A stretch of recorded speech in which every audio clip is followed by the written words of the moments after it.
Hi, my name's Tim Ward. I'm the Financial Advisor here at FWO Chartered Accountants. Today we'll be interviewing one of our clients, Daniel Lewis, about the importance of income protection. I've always been very active and like any young guy, I guess, you don't realise how vulnerable you are until you're struck down with illness.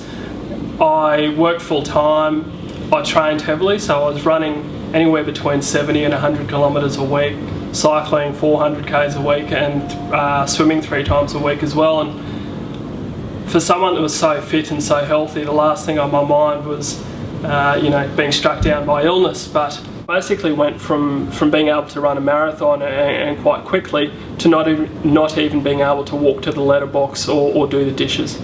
That was late 2012, and in January of 2013 I was diagnosed with chronic fatigue syndrome.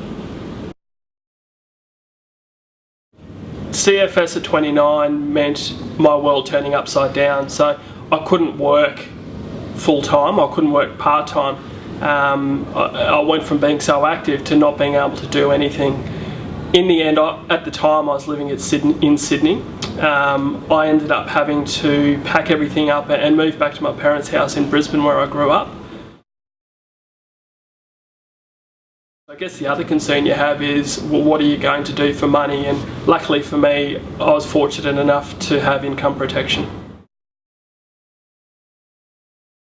If you can be as fit and as healthy as what I was, no previous medical problems at all, was training so much, for me to be struck down by something that stopped me from walking from my house to my letterbox, beyond just being scary, means that it can happen to anyone. The most important thing is plan ahead, make sure you've got that insurance, because without it, you'll be facing some pretty dire circumstances.